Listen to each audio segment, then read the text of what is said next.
man yow laay poser question. Samba. tey bu ñu gisee waa Benno Bokk Yaakaar di recycler wu bëgg jaaree Diomaye président en tant qu'observateur lan la lay def. que Diomaye a quitté le projet. Diomaye. Il a quitté le projet. C'est-à-dire qu'aujourd'hui, si avec la bénédiction de Diomaye, Mimi di dem di recycler, ça veut dire que Diomaye n'est plus dans le projet. Voilà. Il n'est plus dans le projet.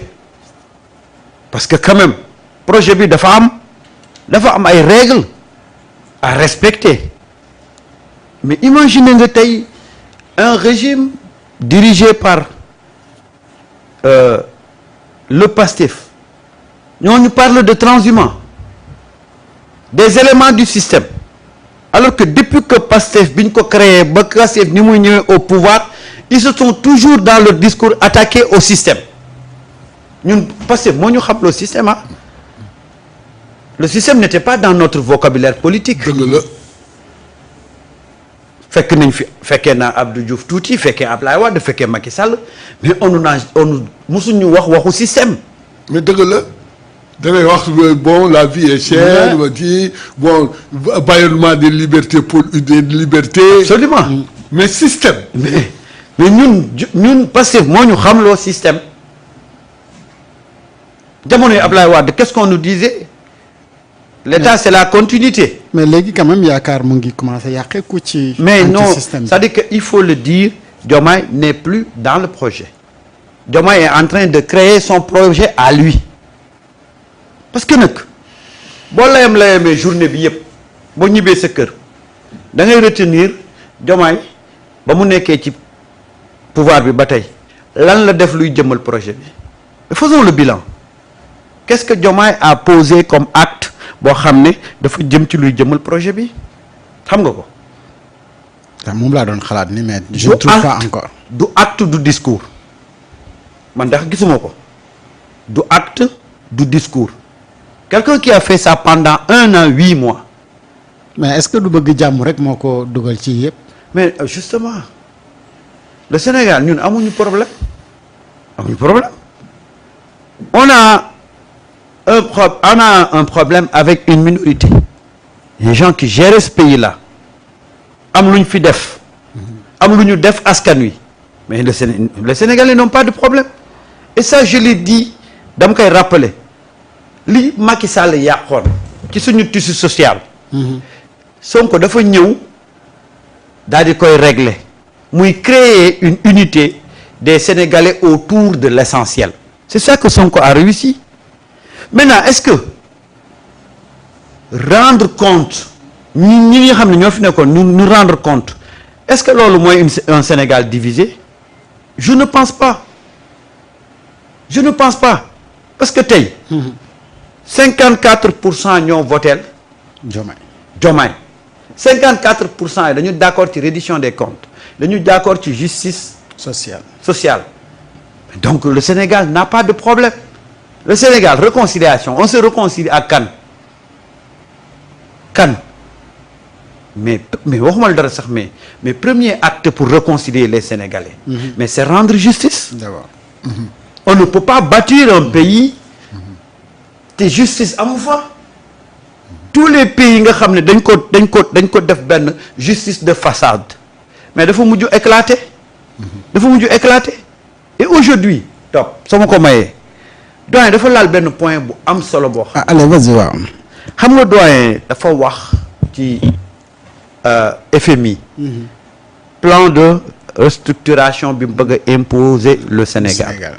muy un débat fondamental boo xam ne. tey waroon nañ ko teg sur la place publique. Aujourd'hui quelle est la pertinence du plan de redressement à la place du plan de restructuration? Au moment où le Mali est en train de renationaliser ses ressources à travers gis nga lithium bi récupérer na ko tey créer benn deuxième usine boo xam ne je sais pas combien de tonnes de lithium lay génne.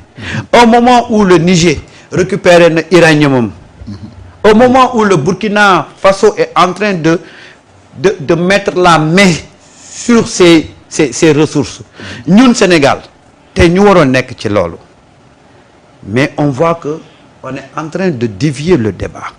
Est-ce que c'est pas fait à dessein? Est-ce que aujourd'hui le plan pour mieux faire leur deal peut-être. est-ce que le plan de restructuration bi ñu FMI imposé, est-ce que les capitalistes qui rôdent autour du pays, est-ce que tey amuñu benn impacté wuñ un peu sur ce qui est en train de se passer dans ce pays-là? Parce que nag doyen daf ko wax de. On est en train de parler de coalition, mais loolu ce n'est rien par rapport aux enjeux du moment. Le fond du problème c'est pas. doyen laa bëgg a interpeller foofu. non loolu laa la wax dama ne la le fond du problème xam nga yooyu mooy les apparences. xam nga quand il y a des éléments de contradiction da nga koy nan la tudd c'est normal ah que mu am ay point xalaat yu wuute ci nu ñuy doxalee révolution bi nan la war a kooku c'est normal mu am débat ci biir mais léegi comme nu mu wax ay débat boobu ñu ko indi ñii fekk waroon nañu wax li nga xam ne loo gën a am importance mooy restructuration de la dette ah ak aujourd'hui que suñu ñu bañ ko te premier ministre wax na ko parce que di nga soo teera meeting bi xam nga waxu ci rek politique wax ni ci ne dana wax état wax na affaire état wan dana wax politique wax na politique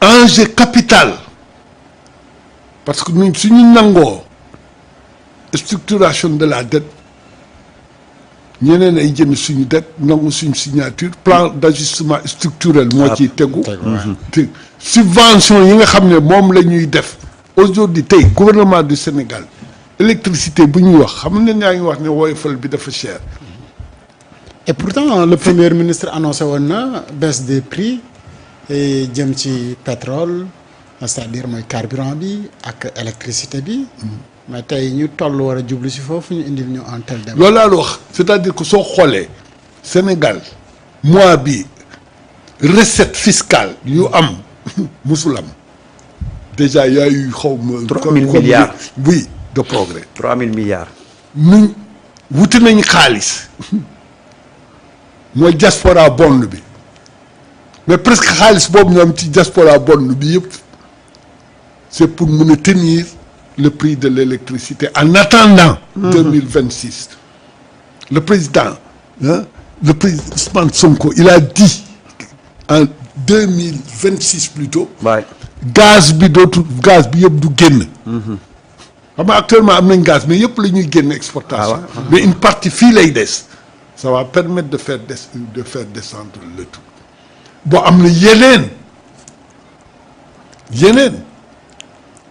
na la tudd pexe yi nga xam ne gis nañ ko ba permettre léegi mu am benn à peu près la politique nga xam ne mooy la ñuy wax la justice fiscale tiens la justice évasion yi ak gars yi ni ñu doon diile ak yooyu tout ça tëj nañ ko donc léegi recette yu ñu am nii dañ ñu permettre ñu mën a financer parce que ba léegi salaire yi mu ngi fonctionnaire yi mu ngi leen di fay ba léegi l'inflation est maîtrisée Sénégal bokkul ci kii donc pour man yooyu mooy enjeu mais politique aussi ni ñuy tabaxee suñu institution enjeu la réforme de fonds yi normalement dañu waroon aménager un espace plus de responsabilité pour le premier ministre président waxoon na ko. un ministre hyper fort. moom mu ne non que actuellement système bi premier ministre mu ne def dara man ci moom laa ko déggee te muy dëgg mais qu'est-ce qui a été fait donc pour man ay coalition yooyu coalition en politique c'est pas nécessaire. là léegi man en tant que sociologue laay waxee. ça dépend du contexte. Pastef a montré que élection législative yi est parti sous sa propre bannière. Gagné 54%. waaw am 130 députés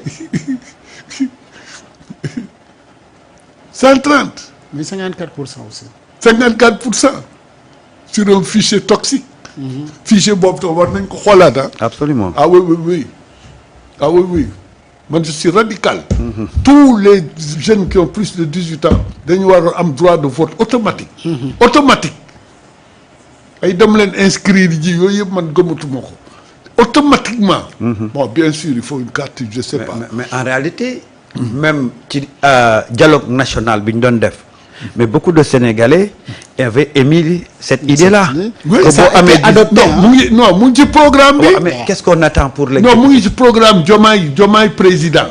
Xam nga Sénégal yi gis nga par exemple man je pense que même yéen war ngeen nu dimbali reprendre les engagements.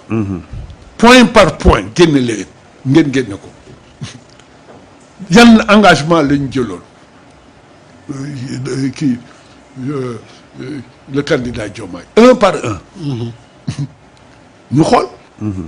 mooy li nga wax li feuille de route bi.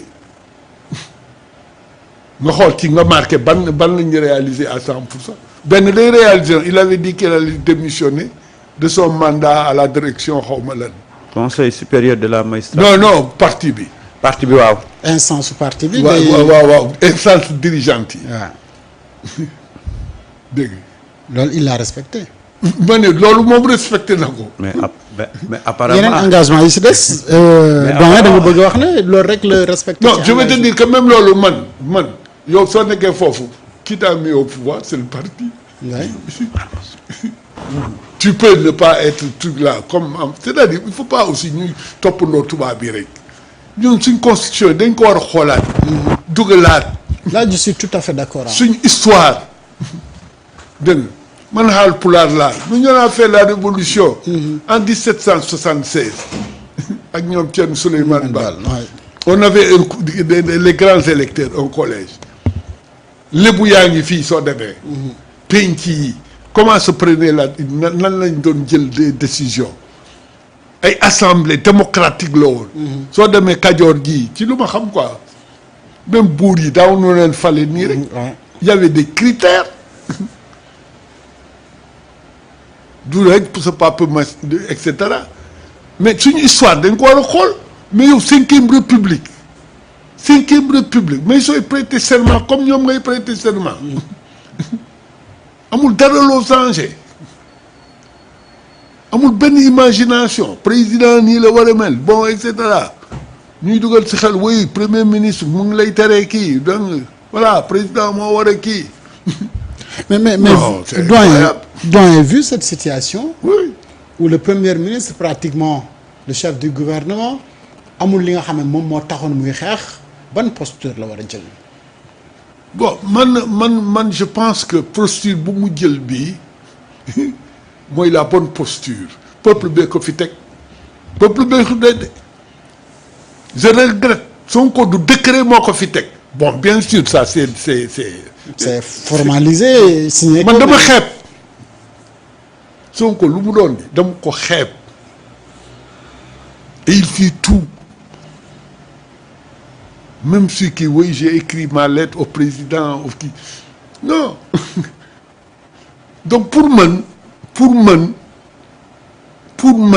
demoon nañu bane ñoom sax ñëwoon nañ constitution bi dem nañ ba wax poste vice-président. président ouais. Donc pour man le problème Sonko joxu na ko gëddëm. ak nu mu sacrifié yëpp. tey sénégalais bu nekk waroon na ruus di xëccoog moom billaahi lu ma la wax. di xëccoog moom dara ou bien di wax buy damay dem defi ji coalition Diomaye ak yooyu alors que kii moo tax mu nekk nañ wax. vraiment. comprendre ba pare yow sooy wax sax doo ko tudd te moom ba mu koy jël yow foo nekkoon. non donc pour man non am na yoo xam ne Sénégal yi dañ ko dul nangu xam nga 3 ans neex na muñ de. ça passe très vite. très vite. soo wooree benn yoon wooraat beneen yoon rek jeex na. parce que la dernière année ci 3 ans yi déjà élection yi. mais la preuve 2021 ba 2024 c'est 3 ans. mais je dis 5 ans ça passe vite année prochaine.